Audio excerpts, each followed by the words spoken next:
What's up, Gorilla Nation? It is Relentless here at the Relentless Build Grill, and we're here serving up some tasty build treats. So just stay tuned, relax, enjoy, and be sure to ground and pound that like and subscribe button, and don't forget to turn on post notifications so that way you know each and every time a new video or a live stream goes up. We'll see you budging later. Hope you guys enjoy. The P416 I previously put out, that was utilizing the Demolitionist, and this is actually utilizing the Survivalist. And the reason for Survivalist is not just because the additional 15% AR damage that I receive, but also if you have the skill tree leveled up enough, and you don't even have to have it complete, but for all PVE activities and even Dark Zone activities and PvP, you also supply your teammates with additional damage and outgoing healing. But we're more or less focused on the additional damage that you give them. So let's look at the skill tree. So let's take a look at the skill tree of the Survivalist. Our main points of interest are going to be Survivalist Tactical Link. Group members get 10% bonus damage to targets with status effects. And on top of that, armor kits now repair over 5 seconds instead of instantly, but also apply to group members within 10 meters. And then, of course, the 5% increased protection from elites. That'll have 3 blocks completely filled up, will in turn be 15%. And once that actual Tidal Basin drops tomorrow, I should have all of this skill tree finished up and in line when Tidal Basin hits. And then, of course, you get the 15% increased assault rifle damage, which comes in handy when you are using an AR. And then, of course, you get the customized magazine of the 5.56 assault style weapons. The group has a chance to gain 1 signature ammo when a target with a status effect is killed. So all these kind of work in tandem accordingly with this build. It pretty much goes hand in hand. So let's jump right into it. It's not completely complete. There are some definitely room for improvements, and we'll go over those improvements as we go along. But as you can see, we're utilizing the P416, the GOAT of the ARs. It comes in at 17.4k base damage. We're utilizing the talents of Close and Personal, which is killing a target within 7 meters, grants 50% damage for 5 seconds. And that actually works out well for either you have NPCs that are rushing you, or with this amount of base damage and rate of fire and movement in PvP activities such as Dark Zone. This also can help for those vector pushers that are rushing you and trying to get all up in your face. But 9 times out of 10, you're going to mow them down before they get to you. Just utilize your cover and especially utilize open spaces so they can't take cover themselves, and they have no choice but to take on this insane damage of the P416. And then, of course, we are utilizing the Chatterbox for the Blathermouth talent, and while it's holstered, reloading your weapon within 5 seconds after a kill grants 20% rate of fire over 10 seconds. So let's hop into the build. Well, before we go, I mean, it's not too much, but the sidearm I'm utilizing is the shotgun, which is the holstered recharged while equipped. Skills deployed at full armor have 25% duration, charges, and ammo. So let's say right before you go into an incursion, whether it be on PvP or PVE, but mainly PVE, you can just pull out your shotgun, throw up your deflector drone, or even drop out, your hive, so to speak, or anything like that, and instantly you're going to get a plus 25% duration. And then if you're using like an assault drone, things of that nature, or even you want to initially drop out your heals by chem launcher, all those things get plus 25%, either ammo, duration, or the charges itself. So it definitely plays a little factor, and depending on how you use it and how you utilize it, it actually can be clutch in certain situations. All you have to do is be at full armor. So let's hop into the gear. The chest piece first. It's the Fenris AB group, or the group AB, however you want to pronounce it. The attributes are 5131 health, 9406 bonus armor, and 8% weapon damage. Instead of the Berserk, I'm going with the Unstoppable Force. Killing an enemy grants 2% weapon damage for every 10,000 max armor. And also, it has 15% damage to elites. And if you don't know, the Fenris A and B pieces are mainly the ones that have the ability to drop with 2 talents, as you see here.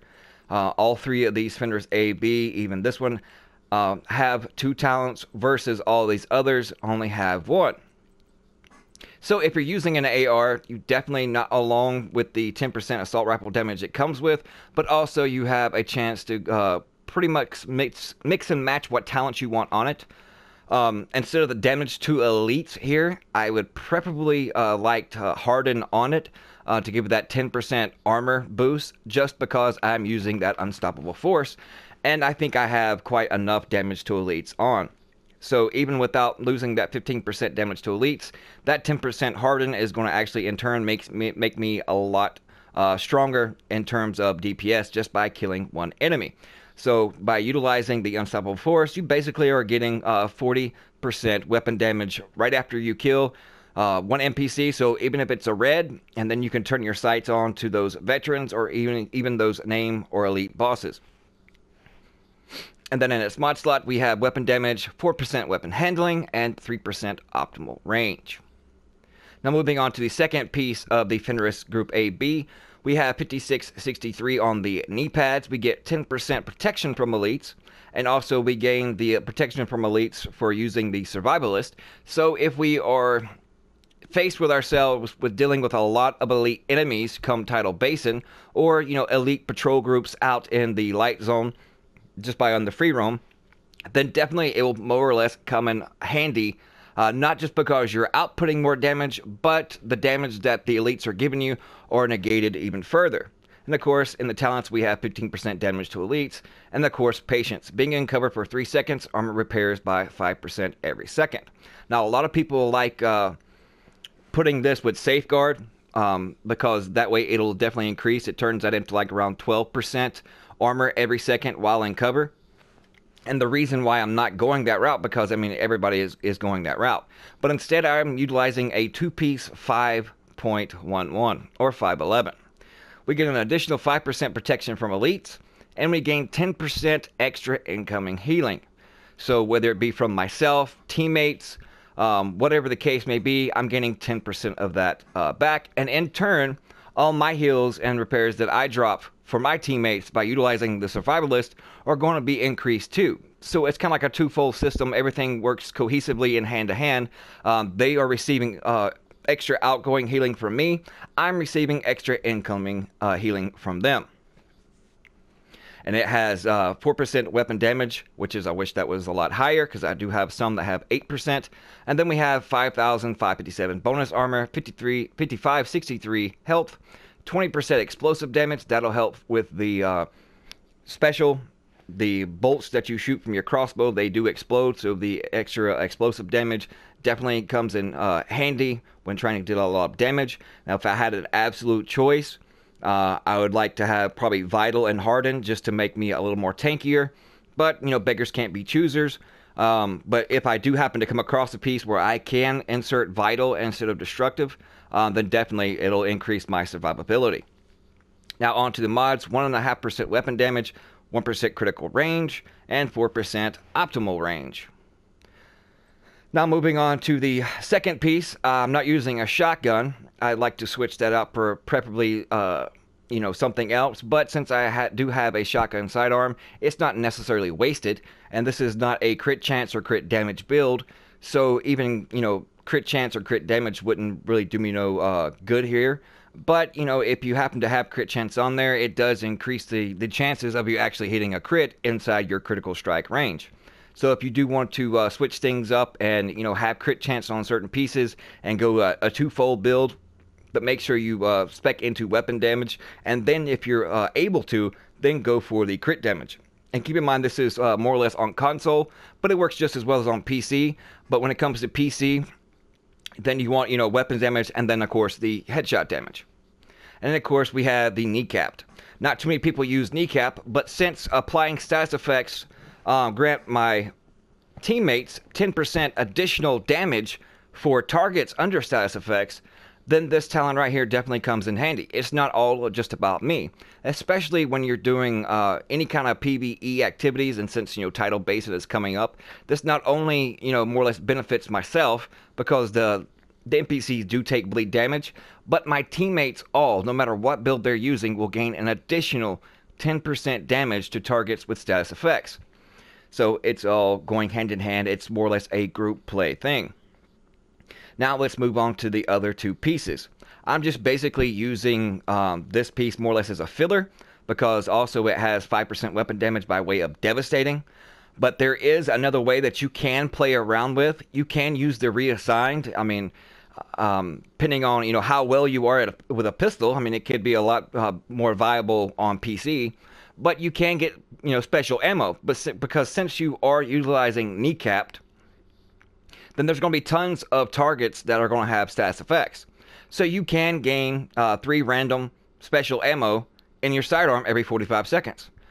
And especially if you may have the D50, the exotic Deagle, then definitely I can see when you accompany all those talents together that this could actually work really, really well, especially against veterans and elite targets.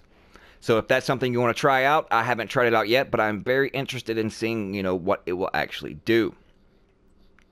Now, my idea pieces would try to incorporate 2 Overlord armaments just because it gives you the additional 7.5% total armor for having 2 pieces. And once I get the ones with the right talents on them, then I will definitely utilize it because that will just make the unstoppable force even stronger because 7.5%, that's a big chunk when it comes to overall armor. So basically, that's going to be, a 20k or more increase in armor damage, or just not armor damage, but armor alone. So the much armor that you can stack on will make the unstoppable force even stronger. But the attributes on this, it does have a good chunk of skill power, 1639. And its mod slots, we have another 1.5% weapon damage and 5% optimal range. And then we have 1 piece Ghillie Guard. It gives 5% total armor. So if I had 2 pieces of Overlord plus just 1 piece of Ghillie Guard, that's 13.5% total armor, which definitely will come in handy. But in this case, we're using what we have, and it is quite effective. 5345 health and 18% hazard protection from all those grenades or Molotovs that are constantly being flown at you, or even being shocked by those turrets that the NPCs drop. Things of that nature, this will definitely help out. And of course, 15% damage to elites. I haven't put anything in the utility mod necessarily because I don't really have nothing that great.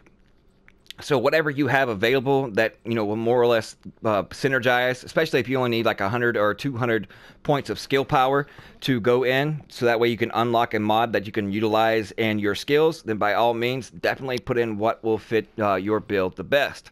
So we're just going to stick in some more explosive damage and some skill power. But basically, that's about it. And of course, I'll be using the flame turret because if you don't already know, the flame turret is good when it comes to crowd control. I do have very few mods, but it only requires 361 for 4% damage increase of said turret. As you can see, these even a 14% jumps up from 361 to 4,387. So definitely, if you have these smaller mods, when coming up 1 to 30 in the game, hold on to them because they can be key and clutch when putting them in your skills, and they will require a lot less. Now, if I want, some extra duration or things of this nature, they require a lot more. But just the 4% damage is minimal, but yet it does definitely come in handy and help. And that's just another status effect by way of going on to other NPCs that my teammates benefit from it for having that 10% extra damage for shooting and killing targets under status effects. Now this is debatable, not really debatable, it's more of a personal preference of what you want to use. You can use the Chem Launcher, but the Hive definitely has a lot larger radius, and a lot more people can utilize it other than, just yourself. The Chem Launcher, even though it's being reworked and it's going to be less clunky, so I mean, if you want to take the time to have to actually, aim because I think they believe now that they're fixing it to where when you pull it out, it's going to be just like a weapon. You shoot it where you want, and then more or less you holster it and put it away. But if you want to take the time to do that, by all means do so. It definitely comes in handy if you're more or less the lone wolf type. But if you're in group play, no one wants a lone wolf because you all want to play together. And this build actually synergizes and can definitely be OP when it comes to your teammates. So whatever skills you prefer, by all means, stick them in and just build accordingly. Now let's go over the character sheet.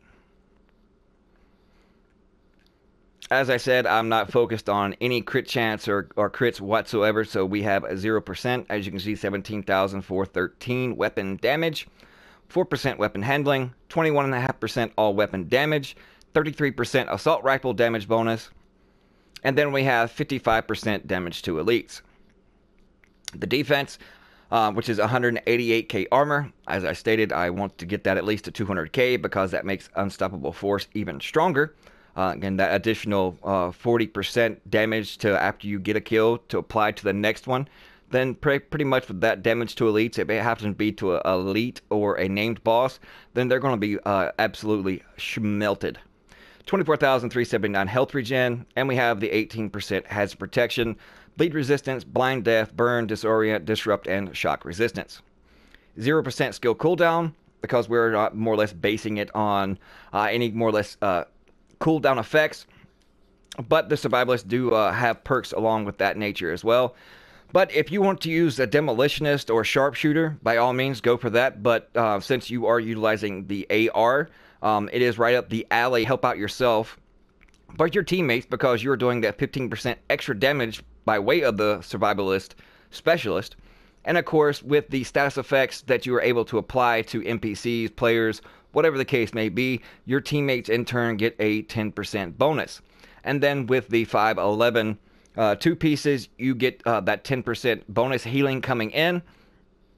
And then, of course, by utilizing the survivalist, you in turn give the outgoing healing to your teammates an even buff too. So the healing going out and coming in has a nice hefty buff. But I hope you guys enjoyed it. This is what I'll be planning on running when it comes Tidal Basin time and any PVE activities or side missions or invaded missions. And it is super duper OP.